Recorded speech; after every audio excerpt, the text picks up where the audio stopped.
And we're back. Welcome to another experience of the Digital Marketing Mastery series. This is Chris Hargraves, and I am from knownlikedandtrusted.com.au, where you can go to find other excellent things. Today, I want to make it absolutely clear that you should be producing way more content than you currently are. That's essentially all I wanted to say. So if you want to turn this off now and move on to the next one, then that's fine. But let's have a talk about where this problem comes from, because I see it pretty regularly. And someone says, oh, it's quality over quantity. And we'll come back to that. And other people will talk about how it's just fine. If you've only got time to post on LinkedIn once a month or once every couple of weeks, then you do you. That is terrible, terrible advice. You need to be producing a lot of content. It all needs to be pretty good in various different ways, and you need to be just doing it all the time if you want to be serious about your digital marketing campaign for your law firm. This concept that you can get away with producing basically no content at all on a regular basis is nonsense, and it is going to do harm to your business. Now, there are just a million caveats to everything I just said. Firstly, yes, it can't be rubbish, but I'm hoping you're not interested in producing rubbish anyway. Secondly, yes, it needs to be relevant to your audience. That is the absolute fundamental mainstay of content marketing. It is producing content for a well-defined and understood audience with a view to them taking a particular action, that is normally hiring you as their lawyer in this particular case, or over time getting them to the point where they might hire you as their lawyer in the future. That is the point of content marketing. It must be for an audience. If it's not for an audience, then it automatically counts as bad content. Now, inevitably, someone's going to bring up the blog post thing and say, Chris, you're being super hypocritical right about now because you're the one who said that producing 300-word blog posts, like many law firms think is okay, shouldn't be done.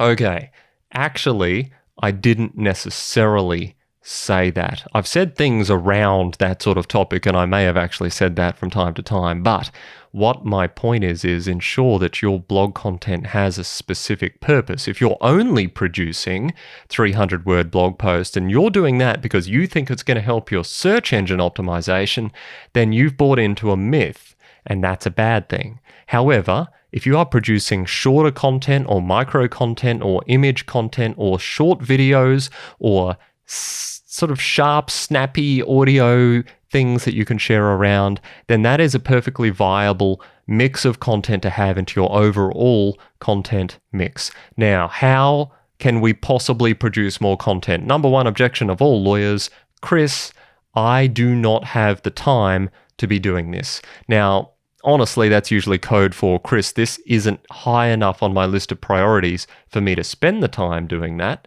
And that might or might not be true depending on what you're spending the rest of your time doing. However, here is a way you can do it, and I've spoken about it before, but if you want to produce more content, you can involve yourself for a fairly short period of time and then delegate or outsource to have people do the bulk of it. What you need to do is decide what your cornerstone piece of content is. Is it going to be a 2,000, 3,000 word article? Is it going to be a 5 to 10 minute video? Is it going to be something longer? Is it going to be a podcast interview? And then you need someone that you can trust to slice and dice that into 100 other pieces of content. It's not particularly difficult, but it takes time. You do get better at it. But what can you produce from a longer form piece of content? Well, you can probably produce 1 or 2 dozen images for posting on various social media sites. You can probably produce a dozen or so questions that you can use to engage people in conversation. You can probably share bits of that content independently with other people. You can probably, if you've done a video, also turn it into a podcast. If you've done a longer video, 10, 15, 20 minutes, you can probably turn that into 1 to 2 minute snapshots. And as an extra bonus, if you get it down to 59 seconds, you can put that onto Instagram. You can take snapshots or screenshots of your images of your tweets that you put on Twitter, and you can post them on Instagram and vice versa. You can take quotes of yourself from your article, use them on an image, just a blank, literally white image with text on it, and post that on LinkedIn, ask a question, get some engagement, offer some comments.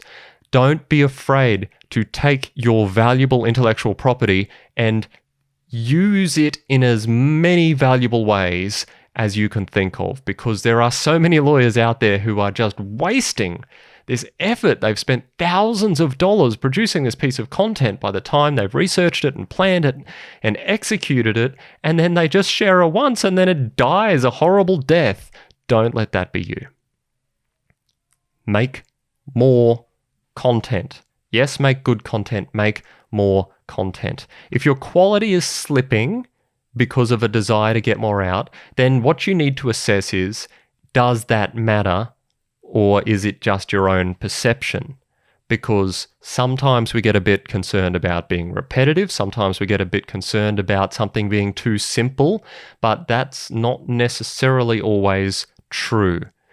Frankly, if you're going to share 10, 20, 30, 40, 50, or 100 pieces of content every day or every week, you're going to end up repeating yourself from time to time. That doesn't necessarily matter that much, because you have a message. And yes, it might not always be as sophisticated as you might like, but often we, I think, aim for too high in the sophistication levels. We can make things relatively simple. We can keep showing up. We can keep engaging with people. We can keep commenting on other people's posts and generating discussions.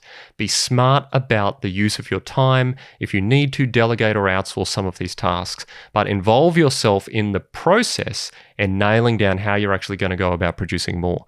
Do not buy into the concept that if you're only turning up with your audience or your fans or your clients or whatever you want to call them once a week, once a fortnight, once a month, that's going to have somehow miraculously the same impact as you turning up every single day and having conversations with them on topics that they care about. It does make a difference. Try and find a system that's going to work to let you get more stuff out the door. That's all I have for today. I'll see you next time.